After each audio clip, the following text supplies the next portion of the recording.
Kommuri gold buyers తాకట్లో ఉన్న బంగారం విడిపించి ఆ రోజు మార్కెట్ రేటు కట్టి మిగిలిన డబ్బు మీకే ఇస్తారు. Contact number 9247538993.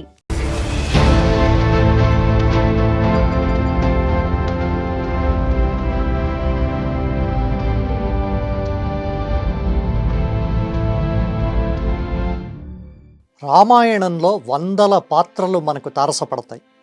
కొందరు ధర్మానికి ప్రతిరూపంగా, మరికొందరు అధర్మానికి ఆనవాళ్లుగా కనిపిస్తారు. కానీ అయోధ్యకాండలో మెరుపు తీగలా వచ్చి వెళ్లే గుహుడి పాత్ర మాత్రం ఒక అద్భుతం. అతడు రాజ్యాధికారం ఉన్నవాడు కాదు, వేదాంగాలు చదువుకున్న పండితుడు కూడా కాదు, అమరత్వం పొందిన దేవుడు అంతకన్నా కాదు. అతడు కేవలం గంగా తీరంలో నివసించే నిషాదరాజు, అంటే అడవిలో ఒక తెగకు అధిపతి. అయినా రాముడు తన వనవాస ప్రయాణంలో అత్యంత ఆత్మీయంగా కౌగిలించుకున్న మొదటి వ్యక్తి అతడే. గుహుడిని ఒక కథాపాత్రగా కాకుండా ఒక వేదాంత ప్రకటనగా, ఒక ఉపనిషత్ రహస్యంగా చూద్దాం. గుహుడు అన్న పేరులోనే ఉపనిషత్ రహస్యం దాగుంది, నిగూఢమైన అర్థం ఉంది. గుహ అంటే ఏమిటి? భౌతికంగా అది కొండల్లో ఉండే చీకటి ప్రదేశం. కానీ మన ఉపనిషత్తుల ప్రకారం గుహ అంటే మనిషి హృదయం. కఠోపనిషత్తు, ముండకోపనిషత్తుల్లో పరమాత్మ ఎక్కడ ఉంటాడో చెబుతూ గుహ్యాయాం అంటే హృదయ గుహలో అన్న మాటను ఉపయోగిస్తారు. మన హృదయం ఒక బహిరంగ ప్రదేశం కాదు. అక్కడ ఎన్నో కోరికలు, రాగద్వేషాలు ఒక పొరలా కప్పుకుని ఉంటాయి. ఆ పొరలను ఛేదించి లోపలికి వెళితే తప్ప పరమాత్మ దర్శనం కాదు. గుహుడు అంటే ఆ హృదయ గుహను శుద్ధి చేసుకుని పరమాత్మ కోసం సిద్ధం చేసుకున్నవాడు అని అర్థం. రాముడు రాజ్యాన్ని వదిలి అడవికి వచ్చినప్పుడు మొదట గుహుడిని కలవడం అంటే దైవం బాహ్యమైన ఆడంబరాల నుండి విముక్తమై అంతరంగంలోని భక్తి వైపు ప్రయాణించడం.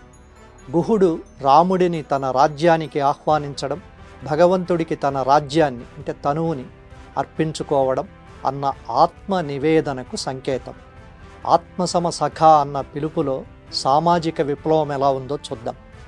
వాల్మీకి రామాయణంలో రాముడు గుహుడిని పిలిచే విధానం అత్యంత విలక్షణమైనది. ఆత్మసమ సఖ అంటే నా ఆత్మతో సమానమైన స్నేహితుడా అని అర్థం. దీన్ని రెండు రకాలుగా చూడాలి. మొదటిది సామాజిక కోణం. ఆ కాలపు సామాజిక నిర్మాణంలో ఒక రాజు ఒక నిషాదుడిని ఆత్మతో సమానంగా చూడడం అంటే ఒక గొప్ప విప్లవం. కులం, వర్ణం అన్నవి శరీరానికి సంబంధించినవే తప్ప ఆత్మకు కావని రాముడు ఆచరణలో చూపించాడు. రెండోది ఆధ్యాత్మిక కోణం. ఇక్కడే అద్వైత వేదాంతం కనిపిస్తుంది. నేను, నువ్వు వేరు కాదు అన్న భావన కలిగినప్పుడే ఒక వ్యక్తిని తన ఆత్మతో సమానంగా చూడగలరు. రాముడు భగవంతుడైతే గుహుడు జీవుడు. జీవుడు తన అహంకారాన్ని వదిలేసినప్పుడు పరమాత్మ తనలోనూ భక్తుడిలోనూ ఉన్నది ఒకే చైతన్యమని గుర్తిస్తాడు. రాముడు గుహుడిని కౌగిలించుకోవడం అంటే పరమాత్మ తనను తాను కలుసుకోవడం అని అన్నారు రామాయణ పాత్రలను అద్భుతంగా విశ్లేషించిన ప్రఖ్యాత పండితుడు అప్పజోడు వెంకట సుబ్బయ్య గారు. అంటే భక్తి తారస్థాయికి చేరినప్పుడు భక్తుడు, భగవంతుడు అన్న తేడా ఉండదు. అనురాగమే అసలైన భక్తి అన్నదేంటో చూద్దాం. గుహుడు రాముడి కోసం అనేక రకాల ఆహార పదార్థాలను, పండ్లను సిద్ధం చేస్తాడు. ఒక వేటగాడిగా తన దగ్గరున్న శ్రేష్టమైన వస్తువులవి. శాస్త్రాల ప్రకారం రాముడికి అవి నివేదించవచ్చా లేదా అన్న తర్కం గుహుడికి తెలియదు. అతడికి తెలిసిందల్లా తన ప్రభువు ఆకలిగా ఉన్నాడని, అతడికి ఏదో ఒకటి సమర్పించుకోవాలని మాత్రమే. ఇక్కడ వేదాంతం ఒక లోతైన పాఠం బోధిస్తుంది. భగవంతుడు భావప్రియుడు కానీ బాహ్యప్రియుడు కాదు అని. గుహుడు తను తెచ్చిన ఆహార పదార్థాలను రాముడు స్వీకరించకపోయినా, ఎందుకంటే రాముడు అప్పుడు వ్రత నియమంలో ఉంటాడు కాబట్టి, ఆ ప్రేమను మాత్రం మనస్ఫూర్తిగా స్వీకరిస్తాడు. ఇది భక్తి మార్గంలో శాస్త్రాల కంటే శరణాగతి గొప్పదని నిరూపిస్తుంది. రాత్రంతా మేల్కొన్న భక్తి దేనికి సంకేతం? రామాయణంలో ఒక అద్భుతమైన దృశ్యం ఉంటుంది. గంగా తీరంలో రాముడు, సీతమ్మ దర్భల మీద నిద్రిస్తుంటారు. లక్ష్మణుడు వారికి కాపలా ఉంటాడు. అప్పుడు గుహుడు విల్లంబులు ధరించి లక్ష్మణుడితో కలిసి రాత్రంతా నిద్రపోకుండా రాముడికి కాపలా ఉంటాడు.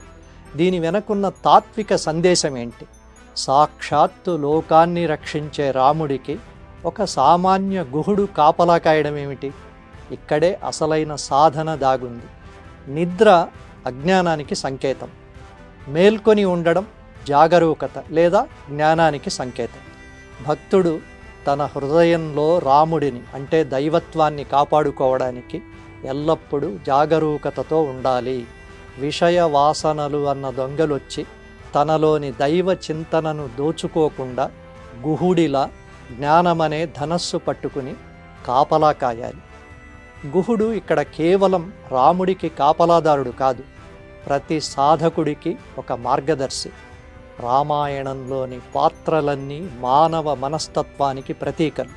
ఆధ్యాత్మికవేత్తల దృష్టిలో గుహుడు నిర్మలమైన అనురాగానికి, భక్తికి, సమత్వానికి నిదర్శనం. రాముడు వనవాసం ముగించుకుని తిరిగి వచ్చేటప్పుడు ముందుగా హనుమంతుడిని గుహుడి దగ్గరికే పంపిస్తాడు. ఎందుకు? నేనొస్తున్నానని తెలిస్తే నా మిత్రుడు గుహుడు ఆనందంతో ఉక్కిరిబిక్కిరవుతాడు, అతడిని ముందుగా సిద్ధం చేయాలి అన్నది రాముడి ఉద్దేశం. అంటే భగవంతుడు తన భక్తుడి క్షేమం కోసం ఎంతగా పరితపిస్తాడో ఈ ఘట్టం చెబుతుంది. గుహుడు రాముడిని ప్రేమించాడు, రాముడు గుహుడిని గౌరవించాడు. ఈ పరస్పర గౌరవమే రామరాజ్యానికి పునాది. మనలోని గుహుడిని మేల్కొలుపుదాం. గుహుడంటే కేవలం త్రేతాయుగంలో గంగా తీరంలో నివసించిన ఒక వేటగాడు మాత్రమే కాదు. మనలో ఎప్పుడైతే నిష్కల్మషమైన ప్రేమ పుడుతుందో, ఎప్పుడైతే మనం ఎదుటి మనిషిని మన ఆత్మతో సమానంగా చూడగలుగుతామో అప్పుడు మనలో కూడా గుహుడు బయటికి వస్తాడు. మనం భగవంతుడిని వెతకడానికి హిమాలయాలకు వెళ్ళక్కర్లేదు. మన హృదయ గుహను శుద్ధి చేసుకుంటే ఆ రాముడే నడుచుకుంటూ మన దగ్గరికి వస్తాడు. గుహుడు మౌనంగా నిలిచిపోయిన మహా సంకేతం కాదు, అది నిరంతరం మన అంతరాత్మలో మెలగాల్సిన భక్తి నాదం. ఈ తాత్విక దృష్టితో రామాయణాన్ని చదివినప్పుడు, అర్థం చేసుకున్నప్పుడు, అనుసరించినప్పుడు గుహుడు మనకు చీకట్లో దారిదీపమవుతాడు. ఇలాంటి మరిన్ని ఇంట్రెస్టింగ్ వీడియోల కోసం మహతి భక్తి టీవీని సబ్స్క్రైబ్ చేసుకోండి. ఫేస్బుక్, ఇన్స్టాగ్రామ్, ట్విట్టర్లో ధాత్రిని ఫాలో కండి. మీ విలువైన అభిప్రాయాలను కామెంట్లలో తెలియచేయండి.